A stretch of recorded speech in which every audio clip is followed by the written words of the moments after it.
Hello, wallah, how are you all guys doing? I hope each and every one of you is doing amazing, awesome and doing good. This video is a bit different. I'm trying to raise awareness with this video. I know you guys must be like, Zubair Sarukh raising awareness. Yes, I'm going to raise awareness about mental health issues regarding COVID-19 because of lockdown and stuff.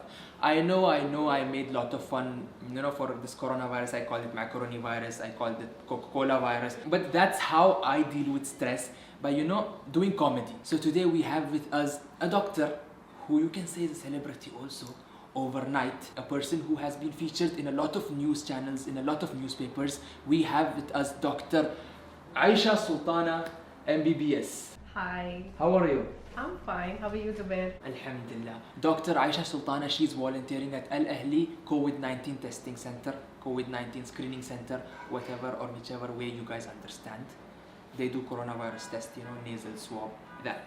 I can't make it more simpler than this, guys. First of all, I would like to thank you, and I would like to say that you're doing a very wonderful job, and it's my honor and pleasure to be making this video with you. Thank you, Zubair. The honor is mine. Also, are we social distancing 2 meters? Yes, we are. Are you sure? Yes, we are. This is, confirmed by a doctor. How did you feel when, overnight the tweet went viral? Well, I honestly telling you, I just woke up and saw my face on Khalij Times first, and I'm like, what am I doing there? Did I do something wrong? And then all my friends and family texted me about, and everyone knew about my tweet by then, and it took me a while to process all of this because it was very overwhelming. Like, I'm just a normal person who goes to work, comes back home, and yeah, it was life-changing actually. I can say it was one moment that changed my entire life. As she said, she feels she's a normal person, but doctors are not normal person.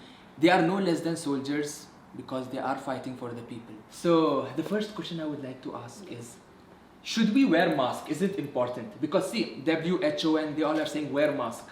I want to ask a doctor face to face, is it important to wear a mask? Okay, Zubair, that's a very good question, and I think, to put it in a very simple line, your mask is your protective shield. It's that important. Whether you go out, even if you're just driving, whether you go out in a public place, whether you meet someone or whether you're alone, you need to have your mask on at all times, because this is what is protecting you at all times. And in addition to that, what's more important is that you wear your mask properly. Yes.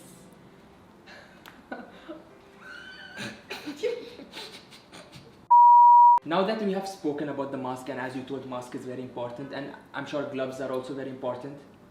Yes. Yes. Now we will discuss about mental health. Many people who are not used to staying indoors, I'm sure they are, very stressed, and yes, probably they have some mental issues or mental health. And this is a disease, mental health? Yes, it's considered like a psychological or a psychiatric illness. To be honest, in many parts of the world, it's not taken seriously. And I'm making this video specially with a doctor to address the mental health issues along with many other things. So how to cope with mental health? All right. So Zubair, of course, all of us know the physical health of it. We know fever, we know cough. But I think what needs to be talked about at a time like this, during a pandemic like this, is how are we coping it emotionally. So as you talked about stress and anxiety, even generally, people who do not really experience high levels of stress, they are facing stress and high levels of anxiety actually. Why?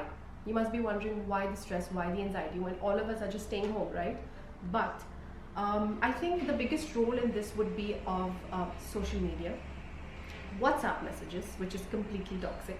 And every day we wake up to news seeing that, oh, there are 500 new cases, oh, there are 560 new cases. And people are having a feeling of uncertainty that whether this virus is ever going to go away, or is it going to be here? Are we stuck in our homes for the rest of our lives? So even for people who generally are relaxed or generally do stay calm in certain situations, they themselves are having stress, anxiety, and not able to cope. So other than this, another side of a mental health would be that people are feeling depressed. They're having depression of isolation. Because as you know, some people always look forward to weekends. They want to go out, have fun with their friends. They're not able to. So we're seeing a rise in these illnesses because of the pandemic. So it needs to be addressed. As she said, WhatsApp messages are toxic. Every day you wake up to new rumors. Myths all over the Yeah. world and rumors and all kinds of nonsense, I would say. All kinds of. So what are some myths about the coronavirus? All right. Is the virus airborne? See, yes. The يعني vi- they're born in the air. Do me a favor, please. Get out of here. Okay, that was a very bad joke about the airborne virus. Please continue. I'm sorry to interrupt. It's okay, Zubair. That was a good joke. All right. So as you said, that the virus is airborne, meaning that it is transmitted through air. How is it transmitted in air? Through droplets. Yes, exactly. So this is the reason we wear our mask, because it's protecting you from the droplets around you. And that's not a myth, that's a fact. So my favorite myth is that drinking ginger water will kill the virus. I don't know how, I don't know who came up with this, but it's not true. And in addition to this, I think the most famous myth that's being circulated right now is that drinking disinfectants will kill the virus. Please do not do that. It's poisonous. As we addressed mental health a while ago, what would you suggest as a doctor? What would you suggest some method or whatever you have in your mind, techniques to cope with mental health? All right. Okay. So, well, of course, coping mechanisms can be different from person to person. Maybe you have a different way of relaxing, and I have a different way of relaxing. But we have like general techniques that can help people overall. So, first of all, I hope that everyone is following the stay home protocol. And while you're indoors, I think this is the perfect time that you can make a new hobby and you can try to explore yourself, that what do you enjoy? Do you enjoy reading? Do you enjoy painting? Do you enjoy learning a new language maybe? Anything at this point, the exploring itself will keep you busy and you will look at it as an adventure. That's one. Other than this, breathing techniques. I think breathing techniques are very effective. You can just inhale and exhale, and you have a lot of apps and a lot of videos on YouTube that can help you, with these techniques. And the thing about coping mechanisms is you need to feel in control of yourself, because right now you feel things are out of control. So the main concept of coping is that you take yourself and you take things in control, and your stress and anxiety levels can go down. This was from a doctor point of view. I will give you a religious point of view. You can also read Quran and pray. It will help you, relieve your stress. Okay, Dr. Aisha, I wanted to ask this. As you know, the lockdown has eased in Dubai. So people will be there who will go out unnecessarily for no reason. Absolutely not suggested. And you're right, people might be so excited, like, okay, we can finally go out, meet our friends, hang out. But please, just for a while, do not do that. Still, you need to practice staying home, staying safe, because I think people need to know that the entire concept of social distancing and why we're promoting hashtag stay home is because it has a very big significance in reducing the cases up to 80%. You're not spreading the infection up to 80% of people, and that's a very big number. That's a very big number. Yes. And we're still seeing, positive cases of COVID coming in by the day. I'm sure you guys see it every day in the news. So yes, the lockdown is easing down a bit. People can go out. But what I would suggest is that you go out when it's absolutely necessary. Like if you want to go to the supermarket or if you're going to work. But other than that, it's just better that you still stay home, because that's the best way of staying safe. That's my suggestion. I have read online that few of the symptoms are dry throat and cough and fever. So if anyone has these symptoms, what should they do? Okay, Zubair, you're absolutely right. These are general symptoms that we do see in patients who are coming with COVID positive. But I do want to make a note that anyone who has fever, cough or sore throat at a time like this, they do not need to panic immediately, because we also have a viral season at the same time going on because of the weather change. So what I suggest is, instead of panicking first, we do have a helpline. We have a DHA helpline. Please do not look up on Google what your symptoms are, because that's the worst thing you can do. What I would suggest is that you call up this helpline and tell them about your history. They're going to ask you a few questions. And once they assess you, they will direct you what to do.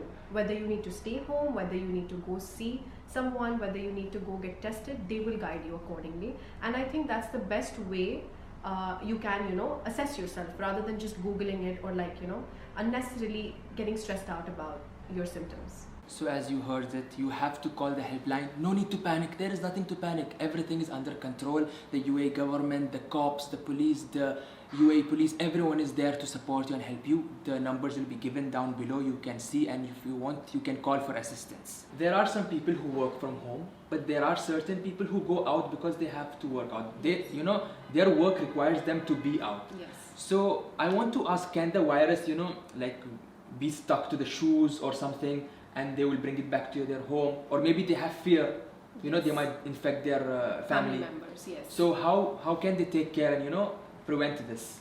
Yes, that's actually a very genuine concern for people coming back from their offices. They do have a certain amount of worry, am I infecting my family members?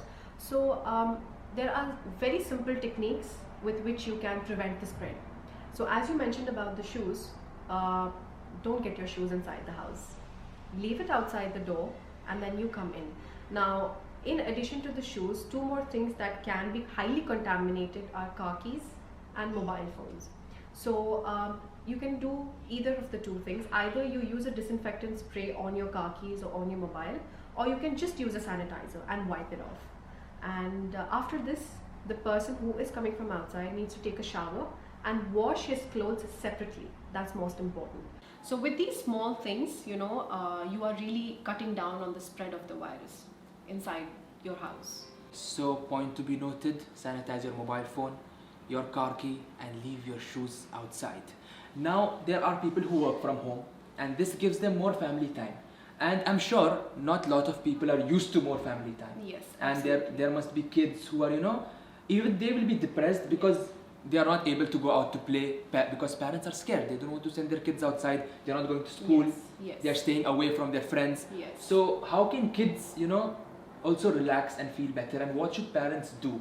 And can kids also be, affected by the virus, or it's only for the older people? Okay, so Zubair, you must have heard a lot about old age people being affected mainly by the virus, right? But children also have a great risk because, as you mentioned, they're not going to school, they're not meeting their friends, and all of this is very difficult for a child to understand. We as adults, we understand what the virus is, what's happening, but kids do not really understand on their own. So I think this is the right time for families to sit down.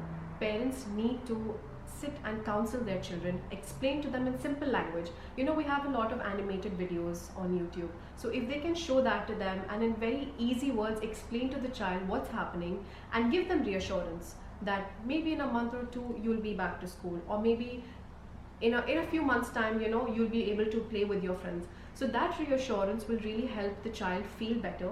And also small things like playing, those puzzle pieces. You can play puzzle pieces, you can play indoor games with your children. And I think the nicest thing would be write an email to your friend. I think kids can be exposed to that. Like, they can sit and write, they'll be pouring their feelings out, in a letter. So they can email it to their friends, they can just check up on their friends, and all of this will really help them feel better. So as you heard, you need to take care of your kids because kids can be easily affected psychologically, so you need to take care of them. Now, before I end this video, I would like to ask that if people in Dubai want to get tested for COVID-19, Yes. is it COVID-19? Yes, it's COVID-19. COVID-19, how can they do it? Alright, so we just have a simple procedure towards this. As we've talked about before, that if someone is worried about having symptoms, or if even has had a contact with a positive patient before and they just want to get themselves tested, so you need to have the DHA app on your phone, and you just go on the application and book an appointment. So we have two centers where you can book the appointment. One is Al Ahli and one is Al Nasser. Now these are screening centers exclusively for COVID-19, and Al Nasser is a drive-through center, so it's very fancy. You can go in your car and get tested there. But Al Ahli is a walk-in clinic, and once you come here, you have to book your appointment and then come here. So once you come here, we will guide you through the steps there, that who will do the test for you and how it goes about. We're there to help you at the screening centers. And other than this, if you still feel that you want to talk to someone, we do have a DHA helpline which is 24 hours available, and you can contact them at any time. For those who want to contact the DHA helpline, the number is given below over here. Make sure to contact, feel free, there is nothing to be scared. If you feel the need to talk to someone, call the DHA helpline, they are available 24 hours. Thank you for watching the video. I hope you guys will share this video to raise awareness. This video was sponsored by no one. Thank you so much. مع السلامة. Love you all.